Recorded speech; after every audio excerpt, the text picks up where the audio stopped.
Hello my dear students, कैसे हैं आप सब लोग। आई होप सब कुशल मंगल हैं, सभी सकुशल हैं, सभी परिवार में सभी सदस्य स्वस्थ हैं। आपने रेस्पॉन्स दे के बताना भी है। ओके, चलो आज की ऑनलाइन क्लास में, ई लर्निंग क्लास में एक नया इंटरेस्टिंग टॉपिक करते हैं। और वो टॉपिक का नाम है, जो इम्पोर्टेंट क्वेश्चन भी आता है, जो हर बार पेपर में भी आता है, वो है भारत अमेरिका संबंध, इंडिया यूएसए रिलेशन। तो उसमें हम इंडिया यूएसए रिलेशन की सारी हिस्ट्री करेंगे। पहले आज की तारीख में कोरोना टाइम में, या जो अंतर्राष्ट्रीय महामारी है कोरोना वायरस, इस दौर में हम भारत अमेरिका के संबंधों की चर्चा कर लेते हैं। देखिए, अमेरिका ने सीधा आरोप चाइना पे लगाया है और यथार्थवादी सिद्धांत के अनुसार भारत एक ऐसी डिप्लोमेसी चाल चले कि अमेरिका और भारत के संबंध मजबूत हो सकते हैं, क्योंकि अमेरिका ऐसे मित्र की खोज में है जो चाइना के नजदीक हो और चाइना को बराबर की टक्कर दे सके, और वो पहला नाम भारत आता है। इसलिए अमेरिका और भारत के संबंध सुधर सकते हैं और हम चाइना को भी आईना दिखा सकते हैं। और अमेरिका हमसे संबंध सुधारना चाहता भी है, ताकि वो चाइना की और उसकी सीधी टक्कर है। और चाइना की और अमेरिका का इतिहास रहा कि वह अपने दुश्मन राष्ट्र के पड़ोस में कोई मित्र बनाना अवश्य चाहता है। वो भारत के साथ घनिष्ठ संबंध आज बनाने की लाइन में खड़ा है, या बनाना भी चाहता है।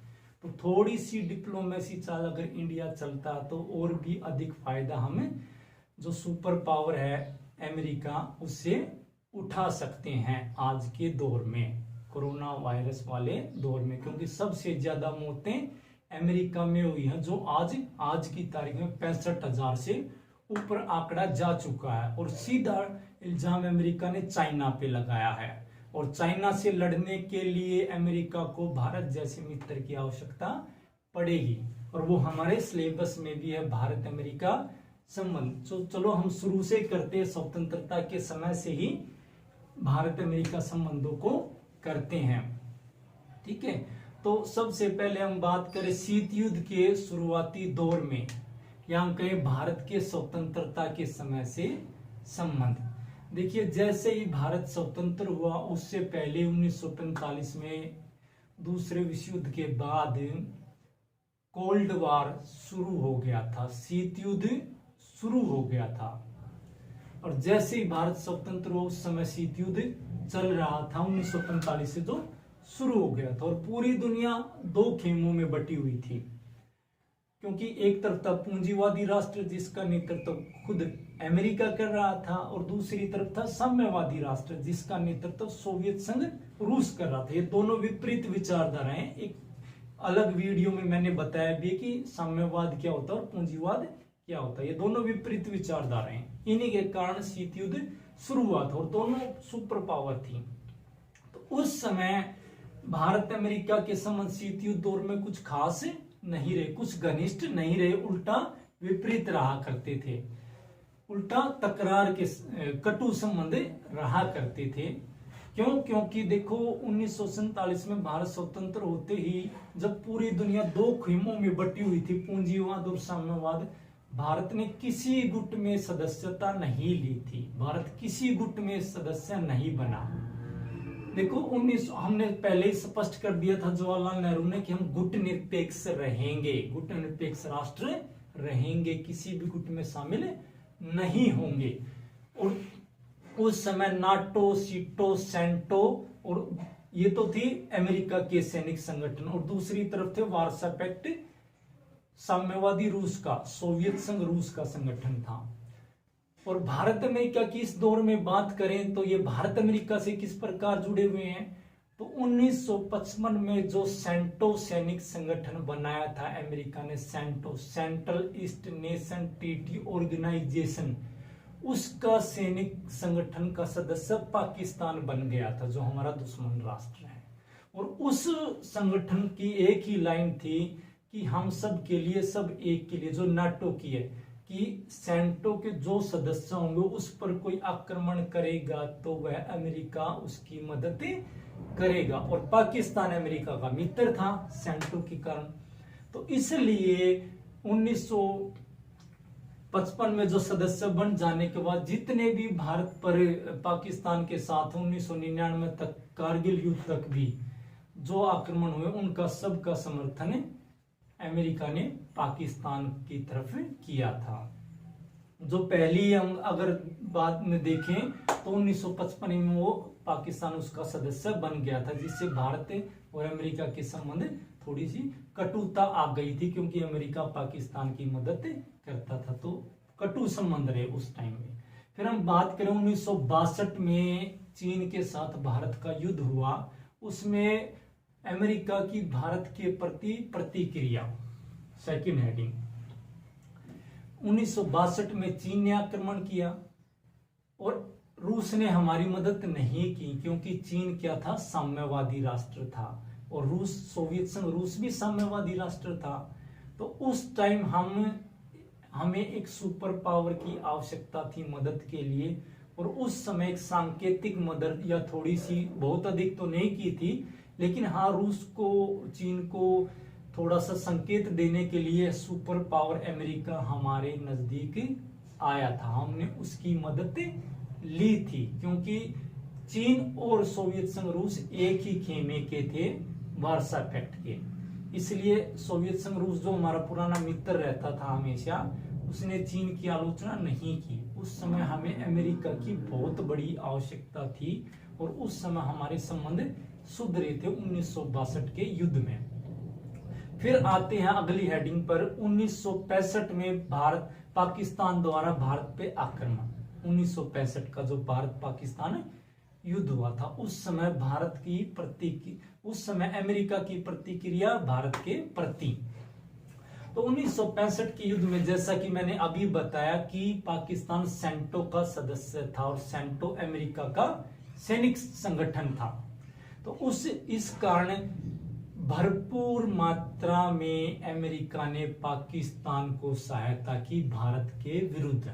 भारत के विपरीत युद्ध में अमेरिका ने पाकिस्तान की सहायता की, जिस कारण दोनों के संबंध बिगड़ गए थे, बहुत बुरी तरीके से ही तकरार आ गई थी दोनों के, और व्यापारिक संबंधों पर भी जिसका प्रभाव पड़ा था। 1965 के युद्ध में अमेरिका ने पाकिस्तान की मदद की थी। फिर उसके बाद आते हैं 1968 की एनपीटी संधि, शस्त्र नियंत्रण और निशस्त्रीकरण को लेकर NPT, non nuclear proliferation treaty, अप्रसार परमाणु अप्रसार संधि। यह एक ऐसी संधि थी जिसमें 1968 तक जिन लोगों ने परमाणु हथियार बना लिए थे, सिर्फ 1 जनवरी 1968 तक सिर्फ 5 देशों के पास परमाणु शस्त्र थे, अमेरिका, रूस, इंग्लैंड, फ्रांस और चीन। इन पांचों ने एक संधि बनाई एनपीटी कि ताकि और देश भविष्य में ना बना सके। ये भेदभावपूर्ण संधि थी, मैं इसको बड़े विस्तार से अगली वीडियो में बताऊंगा जब शस्त्र नियंत्रण और निशस्त्रीकरण वाला टॉपिक करवाऊंगा। तो एक तरह से ये भेदभावपूर्ण संधि थी जिस पर भारत ने हस्ताक्षर नहीं किए थे, और अमेरिका ने भारत को हस्ताक्षर करने के लिए मजबूर किया था। तब भी भारत और अमेरिका के संबंध बिगड़ गए थे। फिर अगली कड़ी में हम बात करते हैं 1971 में फिर से पाकिस्तान द्वारा भारत पर आक्रमण। 1971 में भारत पाकिस्तान युद्ध, उस समय भी अमेरिका ने पाकिस्तान की खुलकर मदद की थी भारत के विरुद्ध। तब भी हमारे संबंध बिगड़े थे, क्योंकि मैं बार बार फिर दोहरा रहा हूं, क्योंकि पाकिस्तान सेंटो का सदस्य था, और इसलिए सेंटो के सारे सदस्यों, नाटो, सीटो, सेंटो जो अमेरिका के गुट थे, इनकी मदद अमेरिका करता ही था, चाहे किसी के भी विरुद्ध हो। तो भारत के विरुद्ध अमेरिका ने पाकिस्तान की मदद की थी, जिससे भारत अमेरिका के संबंध बिगड़ गए थे, तकरार उत्पन्न, दरार संबंधों में आ गई थी। फिर 1974 में भारत द्वारा पोखरण परमाणु परीक्षण, पोखरण 1 जिसको हम कहते हैं, राजस्थान के पोखरण में रेगिस्तान मरुस्थल में भारत ने मई 1972 में परमाणु परीक्षण किया जिसका अमेरिका ने पुरजोर विरोध किया और भारत पर आर्थिक पाबंदियां लगा दी थी। खुद अमेरिका ने ही और अमेरिका के कहने पर दबाव के द्वारा संपूर्ण यूरोप ने भी भारत पर आर्थिक पाबंदियां लगा दी थी, जिससे भारत अमेरिका के संबंध बिगड़े थे। फिर हम बात करते हैं 1991 में वैश्वीकरण के द्वार खोलना। भारत ने पहली बार वैश्वीकरण मतलब बहुराष्ट्रीय कंपनियों मतलब एमएनसीज मल्टीनेशनल कंपनीजों के लिए द्वार खोल दिए थे। तब थोड़े से संबंध मधुर हुए थे क्योंकि यूरोप की कंपनियां और अमेरिका की कंपनियां भारत में निवेश कर सकती थी। एक सांकेतिक थी, बहुत खुलकर कोई मदद नहीं मिली थी, बस बहुराष्ट्रीय कंपनियों के द्वार खुले थे।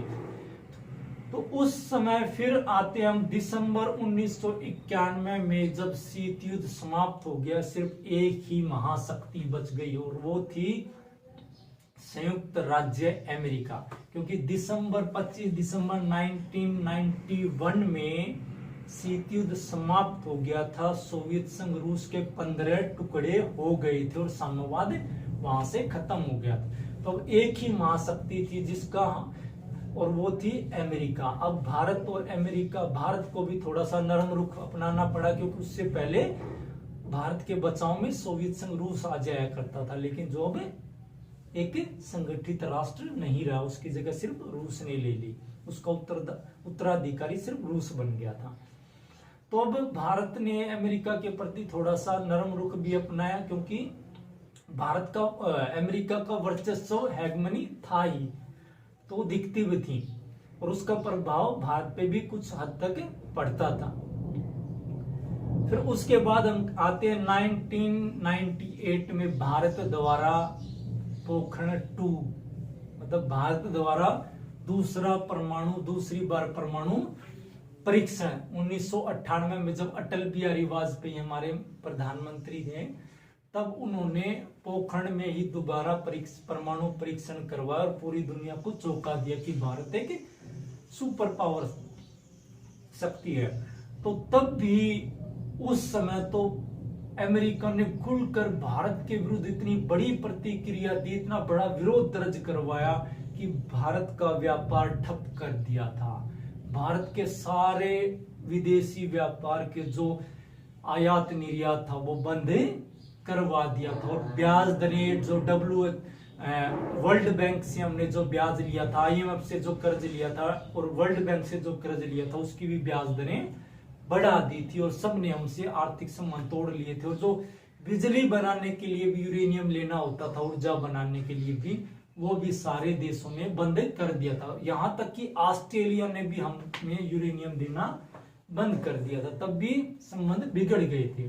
और उससे पहले एक हेडिंग आती है CTBT, comprehensive test band treaty, जो निशस्त्रीकरण के लिए थी, जो कंप्रीहेंसिव अनिवार्य थी कि इस पे सिग्नेचर करने। अमेरिका ने भारत पर दबाव बनाया था कि इस पे सिग्नेचर करो और तुम परमाणु बम का परीक्षण, परमाणु हथियार का परीक्षण नहीं करोगे। वहां पर भी भारत ने इसको भेदभावपूर्ण कहा था और सिग्नेचर करने से मना कर दिया था। तब भी संबंध बिगड़े थे। उल्टा हमने 1998 में फिर परीक्षण किया, तब तो भारत अमेरिका के संबंध बिल्कुल ही ध्वस्त हो गए थे और भारत पर अनेक आर्थिक पाबंदियां लगा दी गई थी। और उसके बाद हम करते हैं भारतीय संसद पर आक्रमण। जब 13 दिसंबर 2001 को भारत के संसद पर आक्रमण हुआ तो हमने अमेरिका से कहा कि इस प्रकार अंतर्राष्ट्रीय आतंकवाद या पाकिस्तान के आतंकवादी ने हमारे ऊपर आक्रमण किया। उस समय अमेरिका ने अधिक ध्यान नहीं किया और ये कहकर टाल दिया कि आपकी आंतरिक समस्या है, जबकि हमारा यूएनओ में भी जो हमने मुद्दा उठाया उस पर भी सिर्फ महासभा में बहस हुई और सुरक्षा परिषद में उस पर कोई चर्चा अमेरिका के द्वारा नहीं करवाई गई थी। फिर उसके बाद आता है 9/11, जब अमेरिका पर हमला हुआ। 9/11 जानते हो ना, 11 सितंबर 2001 जब अमेरिका पर वर्ल्ड ट्रेड सेंटर पर आतंकवादियों तालिबानियों ने, ओसामा बिन लादेन ने हमला किया था। तब अमेरिका को समझ में आई कि अंतर्राष्ट्रीय आतंकवाद नाम की कोई चीज होती है और जिसको पाकिस्तान बढ़ावा दे रहा है। तब वहां पर भारत और अमेरिका ने पहली बार एक ही मंच से कहा था कि अंतर्राष्ट्रीय आतंकवाद को हम समाप्त करने के लिए साथ खड़े रहेंगे। वहां पर थोड़े से संबंध मधुर होने शुरू होते हैं, उससे पहले के सारे संबंध लगभग कटु संबंध ही रहे हैं, सिर्फ एक आध व्यापारिक घटनाओं को या संधियों को छोड़कर। और उसके बाद हम आते हैं 2008 में भारत अमेरिका परमाणु समझौता। ये सबसे बड़ी मित्रता की पहली संधि थी, भारत और अमेरिका के बीच सबसे बड़ी मित्रता की संधि। जो बैन अमेरिका ने 1998 में हमारे ऊपर लगा दिया था परमाणु परीक्षण करने के बाद, वह बैन 2008 में कुछ शर्तों के साथ हटा लिया गया और अमेरिका के साथ ऑस्ट्रेलिया और अन्य एनएसजी मतलब न्यूक्लियर सप्लाई ग्रुप के जो राष्ट्र थे उन्होंने हमें यूरेनियम मुहैया करवाना शुरू कर दिया था। लेकिन शर्त यह थी कि भारत परमाणु हथियार नहीं बनाएगा और उसकी निगरानी के लिए 8 सदस्य दलीय टीम भारत में रहेगी अमेरिका की। तो आज भी वो 8 सदस्य अमेरिका के भारत में रहते हैं निगरानी करने के लिए कि भारत परमाणु हथियार ना बनाए यूरेनियम से। तो अगली कड़ी में हम आते हैं 2014 में सत्ता परिवर्तन। उससे पहले एक और हेडिंग कर लेते हैं एफडीआई 2012 में एफडीआई। और एफडीआई 2012 में जब आई थी भारत में तो उसकी बहुत सारी वॉलमार्ट जैसे शॉपिंग मॉल अमेरिका के हैं जो वो भारत में खुलेंगे, जिससे हमारी संसद में पुरजोर विरोध हुआ था। इसके खिलाफ वोटिंग जब करवाई जा रही थी, बहुत सारे वोट पड़े थे संसद में, तो यह आरोप लगाया जाता कि अमेरिका ने उस समय सांसदों को खरीदा था, विपक्ष के सांसदों को, ताकि एफडीआई के पक्ष में वोट डाल सके। और एफडीआई होता है फॉरेन डायरेक्ट इन्वेस्टमेंट, बिना किसी रुकावट के प्रत्यक्ष विदेशी निवेश, जिसको हम हिंदी में बोलते हैं। और उसमें बहुत सारी विदेशी कंपनियां अमेरिका की थी और उस समय भारत अमेरिका के संबंध पूंजी निवेश को लेकर साझा हुए थे, कुछ संधियां हुई थी। तो उसके बाद आता 2014 में सत्ता परिवर्तन। भारत में 2014 में सत्ता परिवर्तन, जो यूपीए की सरकार थी अब वहां पे एनडीए की सरकार आ गई थी, नेशनल डेमोक्रेटिक अलायंस जो बीजेपी का संगठन है, उसमें प्रधानमंत्री बने नरेंद्र मोदी।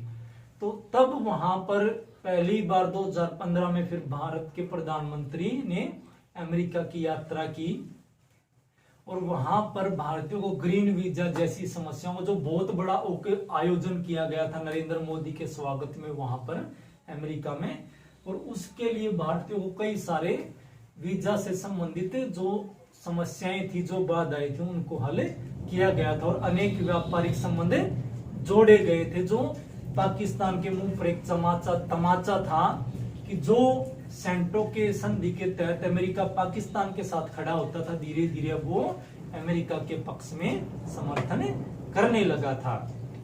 और उसके बाद हम आते हैं कि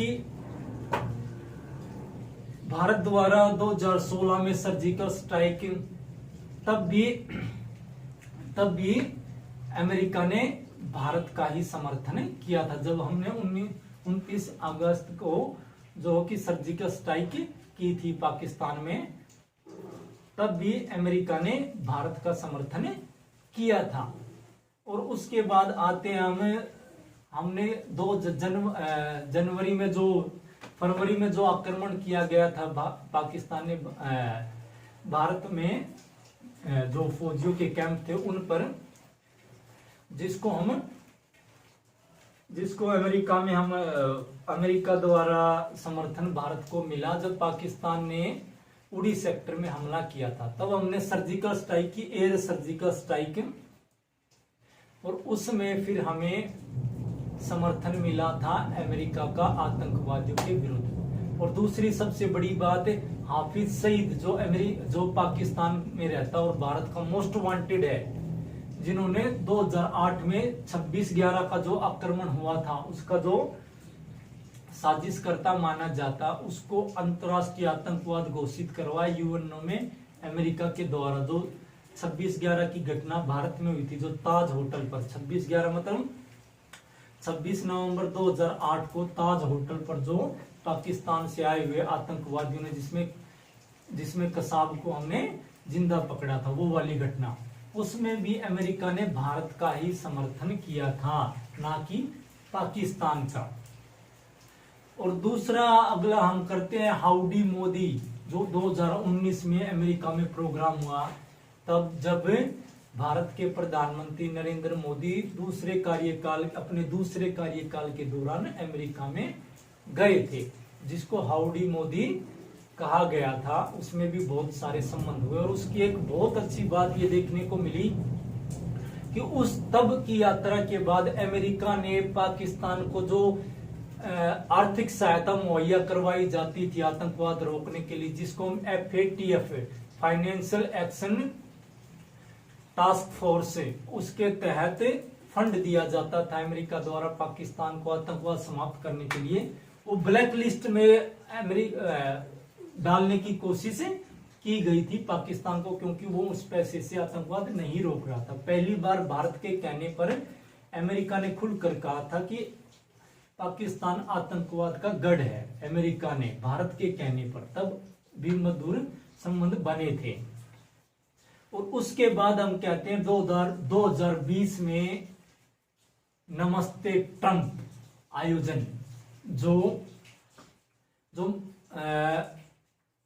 गुजरात के मोटेरा स्टेडियम में डोनाल्ड ट्रंप का स्वागत किया गया था, जिसको नमस्ते ट्रंप आयोजन कहा गया था, जिसमें उन्होंने खुलकर भारत का समर्थन किया था और भारत की मदद करने का आश्वासन दिया था। उससे भी बड़ी एक घटना, धारा 370 पर कश्मीर से जब भारत ने धारा 370 हटाई, देखो उससे पहले हमेशा 1999 तक हमेशा अमेरिका ने कश्मीर को पाकिस्तान का अंग माना था। 1999 के कारगिल युद्ध में भी अमेरिका ने पाकिस्तान की सहायता की थी, ना कि भारत की। 1999 के कारगिल युद्ध में, 1999 के कारगिल युद्ध में जो भारत ने अमेरिका से GPS मांगा था ताकि ऊपर से हम आतंकवादियों को देख सके, वो भी सैटेलाइट की मदद से देख सके, वो भी अमेरिका ने भारत को देने से मना कर दिया था। आज तो भारत के पास खुद का GPS सिस्टम है, लेकिन 1999 में नहीं था। मतलब 1999 तक, 2008 तक भी जो अमेरिका कश्मीर को पाकिस्तान का अंग बताता था, जब हमने धारा 370 कश्मीर से हटाई, तब याद रखना अमेरिका ने भारत का समर्थन किया था और अमेरिका को भारत का आंतरिक मामला माना था, क्योंकि पाकिस्तान इसको यूएनओ में लेके गया था। पाकिस्तान को लगा कि यूएनओ में अमेरिका इसको हाईलाइट करेगा और सुरक्षा परिषद में इस पर बहस करवाएगा, लेकिन नहीं करवाई और भारत का समर्थन किया था पहली बार कश्मीरी मुद्दे पर।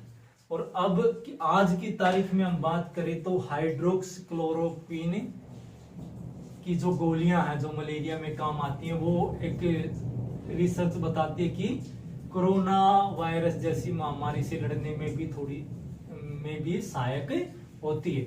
और सबसे ज्यादा हाइड्रोक्सीक्लोरोक्विन भारत में बनती है, दुनिया में सबसे ज्यादा। और आज अमेरिका भारत से इस मामले में मदद चाहता है कि वो हाइड्रोक्सीक्लोरोक्विन दे, और हमने उनको बहुत सारी मुहैया करवा दी है, जिस पर एक हमने फैसला किया कि हम अमेरिका को देंगे, प्राथमिकता के हिसाब से हम अपने हिसाब से हम उनको देंगे।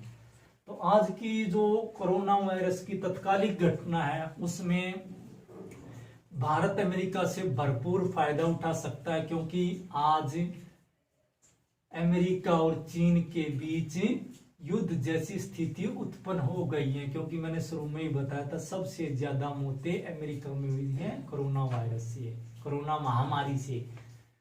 और उसके और अमेरिका जरूर कुछ ना कुछ एक्शन लेगा चीन के विरुद्ध, जिससे दोनों में युद्ध भी हो सकता है। और ऐसे में अमेरिका को भारत जैसा बड़ा मित्र चाहिए, कुछ भी देने को वो तैयार है। तो ऐसे में यथार्थवादी मार्गवादी थ्योरी हमने अपनानी चाहिए और अपने राष्ट्रीय हितों की प्राथमिकता को ध्यान में रखते हुए हम भारत अमेरिका के साथ संबंध प्रगाढ़ कर सकते हैं। ओके, अगली वीडियो में हम भारत रूस संबंध पढ़ेंगे। पहले भारत और सोवियत संघ रूस के साथ संबंध और फिर 1991 के शीत युद्ध के बाद के संबंध पढ़ेंगे अगली क्लास में। धन्यवाद।